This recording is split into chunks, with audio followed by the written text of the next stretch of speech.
Merci. Alors justement, Barbara Paulin, vivons-nous à travers trop de codes?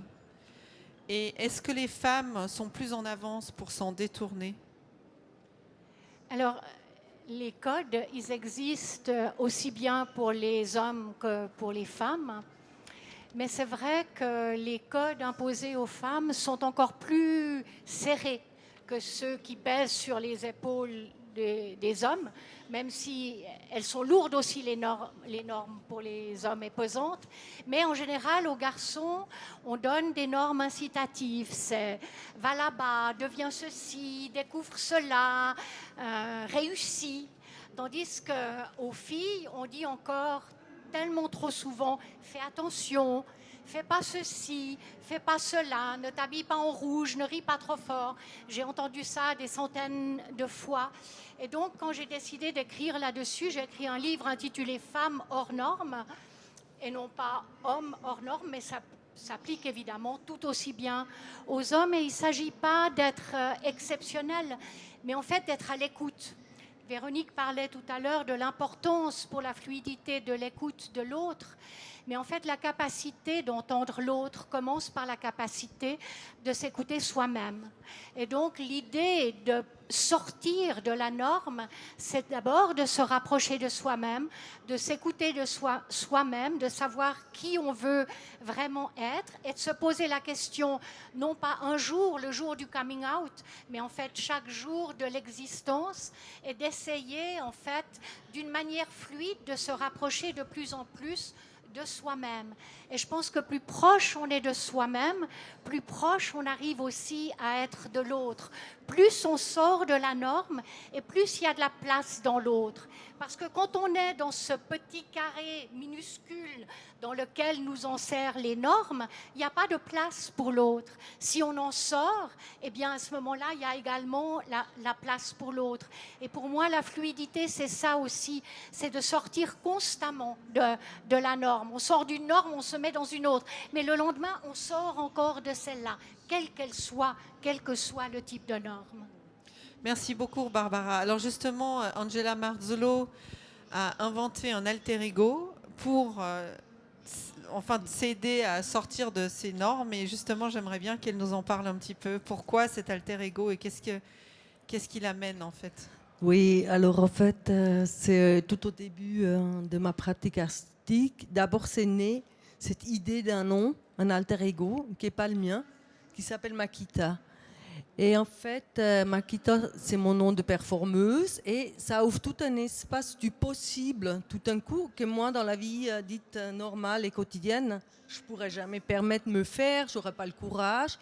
Comme femme, faire des trucs dangereux, jouer au petit macho dans les espaces publics, créer des noms, voilà. C'est un peu sortir effectivement des normes qui sont attribuées à nous, au corps des femmes. Et c'est pour ça, Makita, c'est une bulle d'air pour moi, dans ce sens-là, comme vous voyez là. Hop, on peut faire des trucs qu'on n'ose pas, on peut imiter des gestes, on peut être voilà, dans une autre position.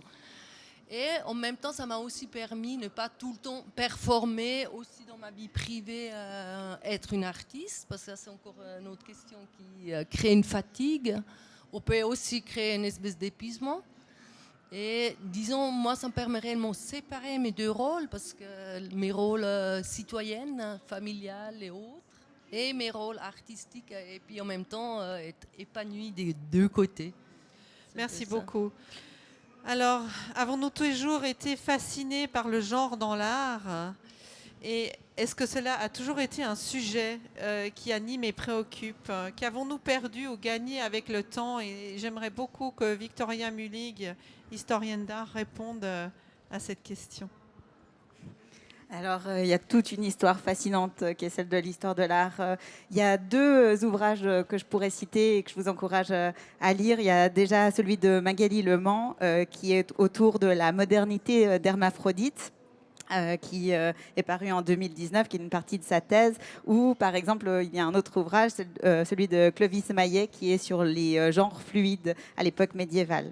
Et puis Magali Le Mans, elle nous raconte justement pour remonter très très loin justement à cette histoire de l'art fluide, peut-être, on va remonter jusqu'au banquet de Platon, dans lequel en fait Aristophane va nous raconter le commencement du monde avec les 3 espèces, les êtres femelles, les êtres mâles et les êtres androgynes, qui possèdent 4 jambes, 4 bras, 2 sexes, enfin 2 appareils génitaux. Et punis pour avoir défié les dieux, ils sont séparés en 2 moitiés d'organes, et chacun avec un organe génital spécifique. Et puis, il y a aussi une autre histoire qui est celle d'Ovide, qui nous livre le récit d'Hermaphrodite, qui va repousser, donc ce jeune homme va repousser les avances de la nymphe Salmacis, et puis il va être contraint, il va contrarier cette nymphe, qui va obtenir de Zeus le fait que les 2 corps soient unis pour l'éternité. Alors, pour une fois, ça allait dans ce sens-là. C'était la femme qui faisait ces avances un peu lourdes. Pardon. Mais ce qui est intéressant, c'est de voir aussi les 2 punitions. Donc déjà, elle obtient que son corps soit lié à l'éternité avec celui d'Hermaphrodite. Mais lui, il obtient de Zeus que le lac vers lequel s'étaient rencontrés les 2 personnages rende efféminées toutes les personnes qui s'y baigneraient. Donc il y a une hiérarchie de la punition qui est intéressante. Mais on va voir que ces représentations, elles, vont donner lieu à des figures fluides qui vont être très intéressantes.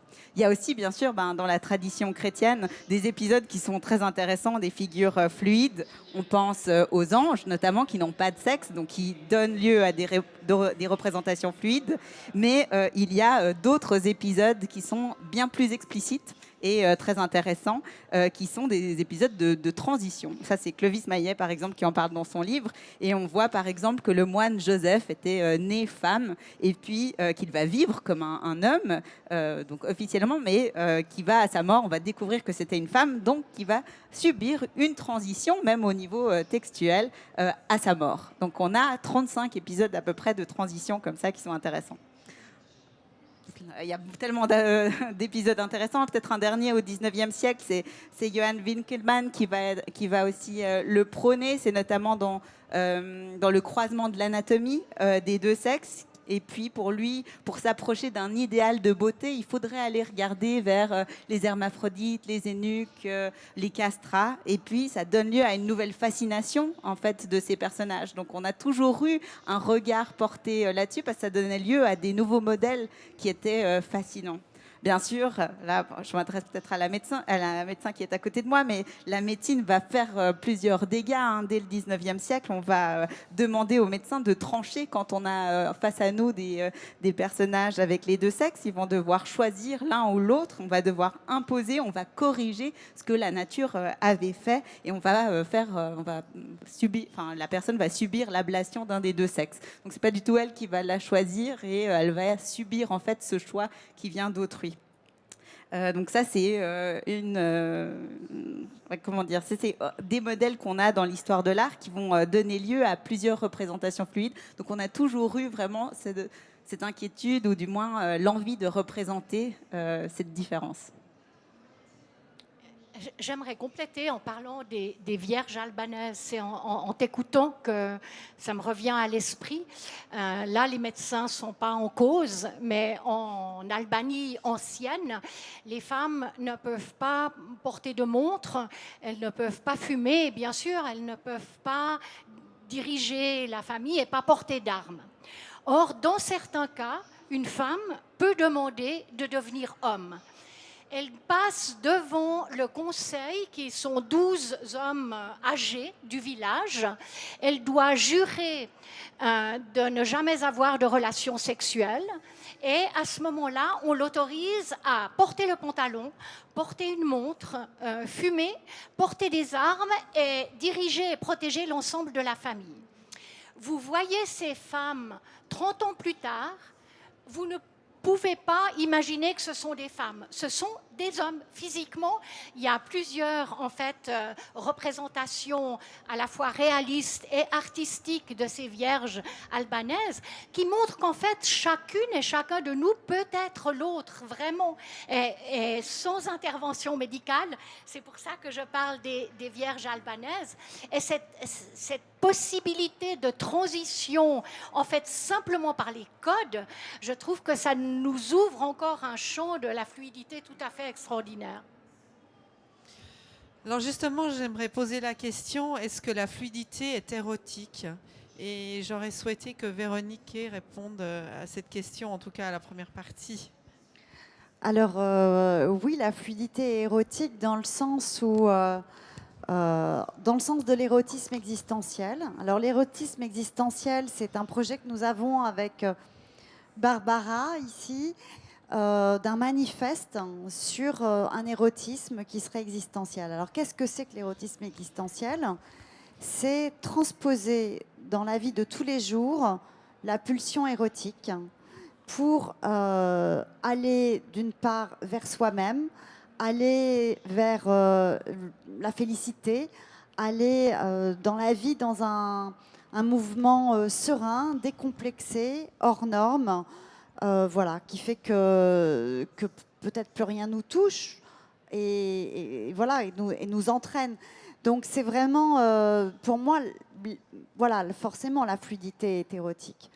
Ou l'érotisme existentiel est fluide. Enfin, en tout cas, c'est les mêmes mouvements. C'est un mouvement qui fait qu'on traverse le tragique de la vie avec le sourire aux lèvres, l'épée dans la poche, et puis la joie accrochée dans le cœur. Voilà. Peut-être Barbara veut rajouter quelque chose. Hein, j'en sais pas. Merci, merci. Barbara Polla, dans ton livre Le Nouveau Féminisme, l'écrivaine, chroniqueuse et blogueuse Maya Mazoret a dit « La division de genre nous ampute. Je refuse d'être amputée. Je cherche l'ampleur maximale, plutôt au-delà des hommes et des femmes qu'entre les deux. Je suis intéressée par des identités fluides et modifiables parce qu'il me semble qu'il se trouve là une formidable source de vie et une formidable source de désir. » Est-ce qu'on pourrait parler de cette ampleur?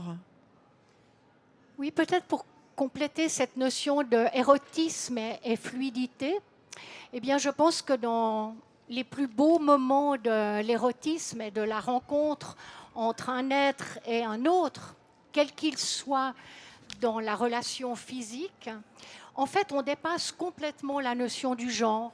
Et on est un corps et un autre corps et peut-être encore un autre corps. Et le fait de savoir qu'on est une femme ou un homme n'a plus vraiment d'importance. Alors Maya Mazoret, mardi, présente son premier film où en fait elle parle du désir féminin. Et le désir féminin reste en fait un tabou relatif dans ce dont on parle au quotidien.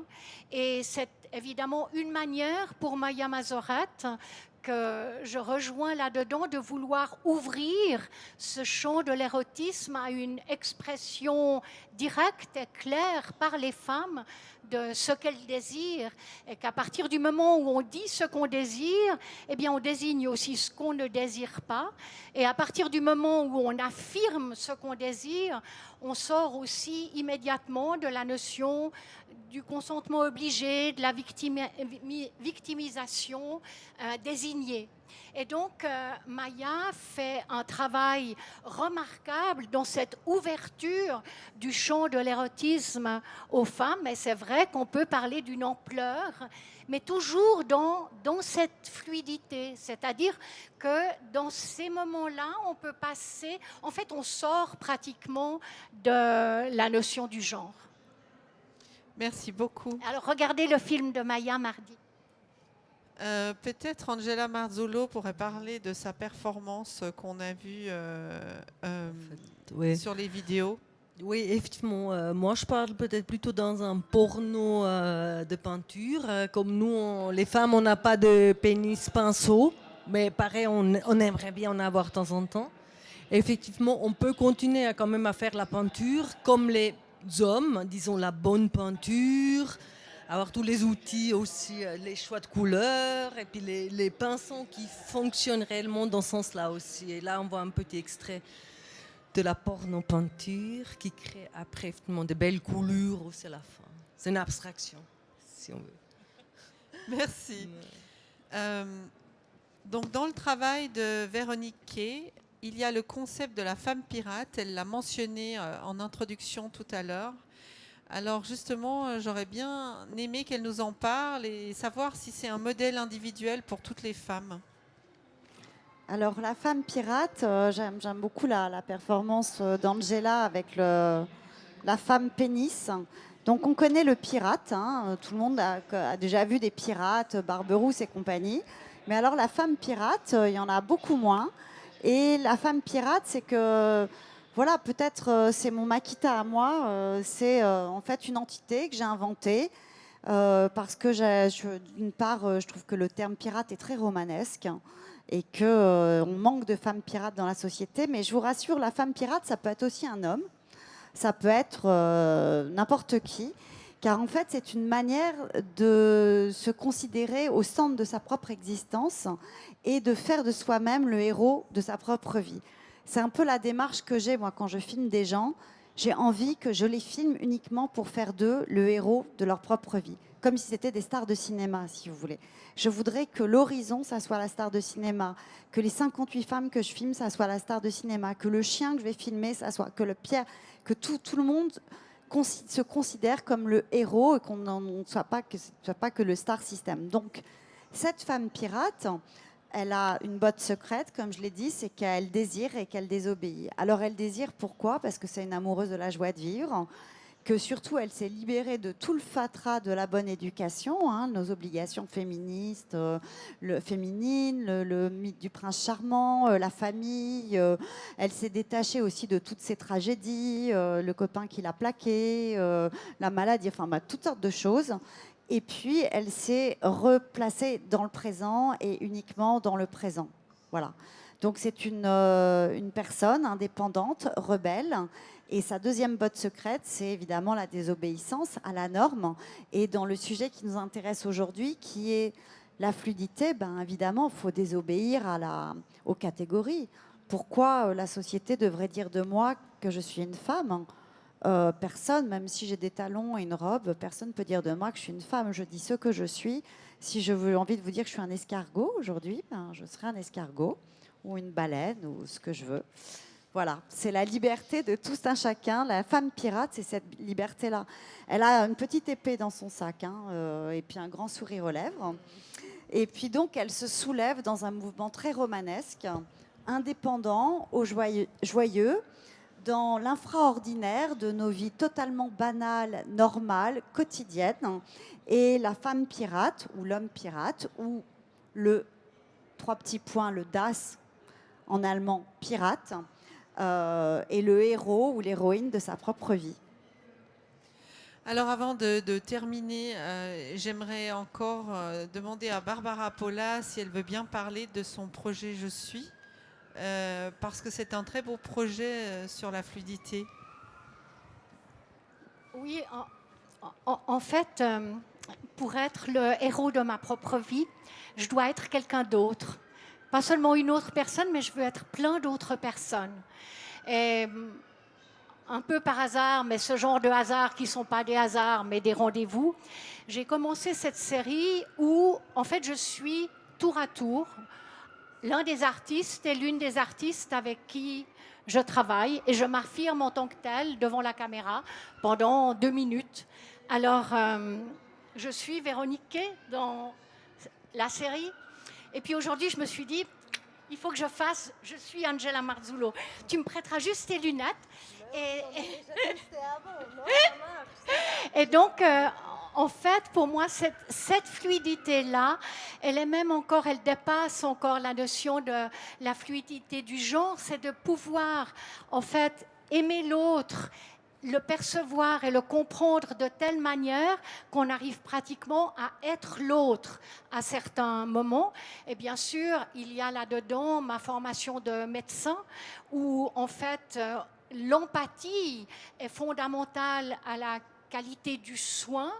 Et donc, comme j'ai viré galeriste, comme on dit souvent on me dit dans le monde médical, eh bien, en fait, je deviens l'autre artiste pour pouvoir, en fait, m'approprier d'une certaine façon, par une empathie maximale, la créativité de l'autre et élargir, en fait, mon propre champ d'existence. Merci beaucoup. Donc, ma dernière question, après on ouvrira la parole au public, c'est, voilà, la fluidité est-elle liberté et résistance à la fois? Est-elle un mouvement perpétuel? Et j'aimerais savoir, peut-être Victoria, Millig. Redis, pardon, mais il y a trop... La fluidité est-elle liberté et résistance à la fois?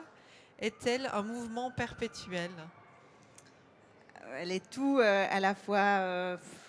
Alors, il y a plusieurs choses qui me viennent en tête. Déjà, quand tu dis liberté et résistance, j'ai envie de penser à aujourd'hui, alors qu'une guerre éclate à quelques centaines, milliers de kilomètres d'ici. On doit penser à résistance, à la remise en question de nos droits, donc à ces libertés fondamentales, celles des femmes, mais celles aussi des sexes et des genres, qui, elles, sont les plus certainement affaiblies en temps de guerre. Je pense à un poème de Paul Éluard qui a été écrit en temps de guerre et qui résonne encore plus en moi aujourd'hui, que vous connaissez certainement. C'est le poème qui s'appelle Liberté, qui a été parachuté sur une partie de la France par les troupes d'aviation anglaise à l'époque, et qui a pu faire voyager ce poème qui aujourd'hui résonne parce que le dernier vers c'est liberté, j'écris ton nom. Et aujourd'hui je pense que notre résistance à tous dans l'art, c'est là aussi de crier, de prôner, d'incarner ce mot liberté, j'écris ton nom. Mais il y a tellement de choses que j'aurais envie de dire aussi sur ce que tu nous dis, mais je m'arrête là, je pense. Quelqu'un d'autre aimerait commenter là-dessus? Barbara ou Véronique ou Angela? Alors, j'ouvre la parole au public. Est-ce que quelqu'un aimerait poser une question ou alors faire un commentaire sur ce thème ou partager quelque chose avec nous?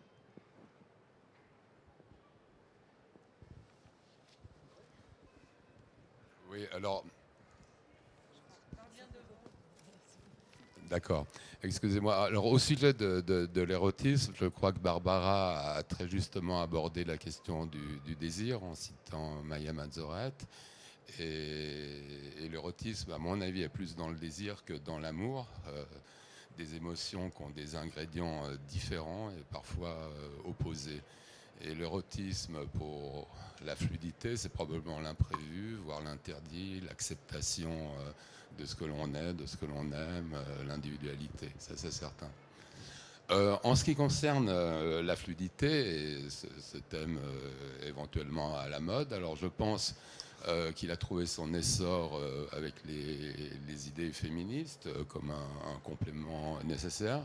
Mais je me demande surtout, et c'est là ma question, est-ce que la fluidité n'est pas aujourd'hui une réaction nécessaire de type politique, en réaction aux mouvements, que ce soit musulmans, autocratiques, et qu'il y a lieu d'y faire gaffe et de revendiquer la fluidité? Moi, je veux bien répondre à ces questions de la mode, et puis c'est très à la mode, et heureusement, parce que finalement, il y a aussi quelque chose qui m'intéresse, qui nous intéresse, qu'on peut réellement discuter entre nous, nous les femmes, peut-être ça va être ça après à la fin. Et dans ce sens-là, je pense qu'on ne peut pas le sortir dans un contexte seulement un thème à la mode. En fait, c'est vraiment le moment à commencer à discuter sérieusement d'un changement. Voilà, ça c'est peut-être ma réponse à toi.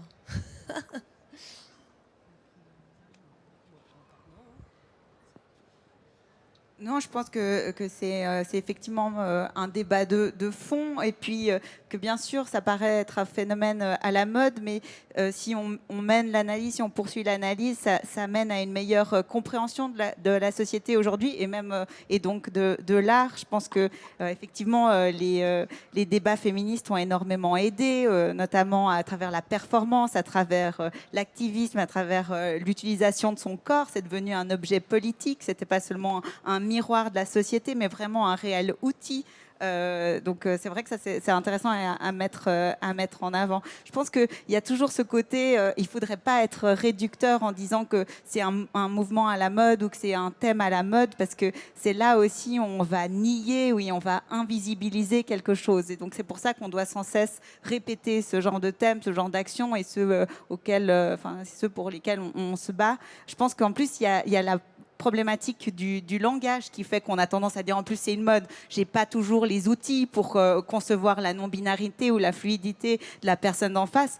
Moi, au quotidien, en tant qu'historienne de l'art, j'ai des fois des performances qui sont extrêmement qui dépassent les codes auxquels j'avais accès, mais je pense qu'on doit toujours être cette fameuse personne juste et s'interroger, et puis avoir le droit d'interroger les codes, le langage, d'avoir le droit de poser à l'artiste comme à la personne en face de moi quels sont les pronoms qui sont justes face à elle, comment est-ce que je dois m'adresser à elle. Et donc c'est toujours la même chose, que ce soit en société ou dans l'art, on a, je crois, la même méthodologie. Merci beaucoup pour ça, Victoria Mulig. Quelqu'un d'autre Oui, en fait, je voulais rebondir sur la liberté. Je pense, enfin, pour moi, que la vraie liberté, c'est justement la fluidité, parce que c'est ça qui nous permet justement de sortir de tous les carcans et d'être réellement soi-même. Et je pense que si on n'est pas soi-même, on se détruit, en fait. On a vraiment besoin de pouvoir aller autant dans son métier artistique, de passer d'écrivaine à poète comme Barbara, ou justement de pouvoir jouer entre le corps masculin et féminin sans se soucier du regard de l'autre, si on a vraiment envie comme Makita, de pouvoir créer une œuvre autour de ça. Voilà, ça, c'est plus un commentaire que Merci une question. beaucoup. Donc, c'est Karine Beauvais qui vient de parler. Elle est artiste, elle est de Genève. Et elle expose en ce moment ici sur le salon avec Laura Gowen à la galerie Gowen Contemporary. Et elle a un très beau travail aussi sur la fluidité. Est-ce que je peux dire ça? Oui, bien sûr. Voilà, donc allez voir. Est-ce que quelqu'un d'autre aimerait faire un commentaire? Ah, là-bas.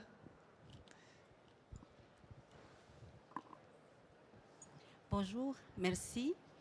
Je m'appelle Louisa. Et ma question c'est, est-ce que l'art vend? Pour que l'art ne meure pas, il faut parler du sexe. Est-ce que c'est juste? Je ne sais pas, j'ai l'impression que c'est devenu à la mode. Donc pour qu'on regarde, pour que les gens posent des questions, pour qu'ils aillent voir un musée, il y a du sexe. Donc les gens ils vont être attirés par ça. Et une fois, je suis allée à Manco. Il y avait une exposition d'un homosexuel. Et tout le monde disait, oh, on va aller voir cette expo. Je ne sais pas, c'est peut-être moi qui imagine, mais pourquoi le sexe vend? Je pense que la meilleure réponse à votre question, c'est que le sexe et la sexualité est un aspect absolument fondamental de notre existence, d'être humain, d'être au monde, et que, en fait, il y a peu de place finalement dans l'ensemble de la société où justement on peut parler du désir, du sexe, de sa réalité. Et l'art a cet avantage de en fait offrir une plateforme où effectivement le sexe peut se voir, peut se montrer, peut s'admirer, peut se discuter. Donc c'est pas tellement que le sexe vend. Le sexe vend ailleurs que dans l'art. Le sexe, il vend peut-être dans la pornographie, dans le cinéma, mais dans l'art. L'art offre une plateforme pour parler, pour voir, pour échanger à propos d'un domaine qui est absolument essentiel de notre existence et qui n'est pas ouvert à la conversation habituelle. Et je reviendrai à Maya Mozoret, qui écrit chaque semaine une tribune sur le sexe dans le monde. Eh bien, chaque semaine, la tribune la plus lue dans le monde, c'est la tribune de Maya Mozoret. Ça montre bien qu'il y a un besoin, en fait, d'en parler, de le regarder, d'échanger à ce sujet-là. Mais je pense que ce n'est pas en lien, en l'occurrence, avec l'argent. Le lien entre le sexe et l'argent, il est ailleurs. Dans l'art, c'est plus la possibilité de donner à penser le sexe. Merci beaucoup. On a encore le temps pour une question ou un commentaire supplémentaire, si jamais. Et donc, voilà, est-ce que quelqu'un souhaite encore commenter ou poser une question ?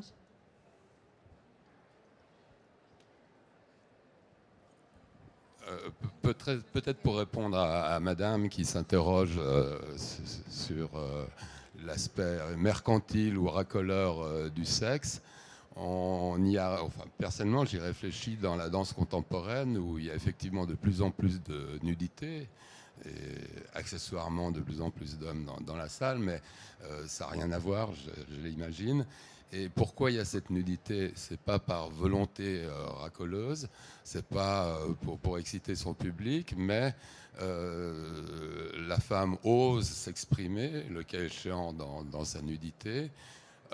Dans la danse, c'est le corps en mouvement, alors autant qu'il soit tout nu, si on veut bien le voir. Et aussi, c'est une volonté de provoquer de l'émotion. Alors ça peut être de la gêne, ça peut être de l'excitation, ça peut être d'autres émotions. Et je crois que l'art doit s'exprimer à travers l'émotion et a un impact dans l'émotion. Alors ça peut faire peur, ça peut ennuyer, ça peut exciter, ça peut mettre mal à l'aise, peu importe l'émotion. Mais art sans émotion, ça va pas bien loin, on l'oublie vite en tout cas.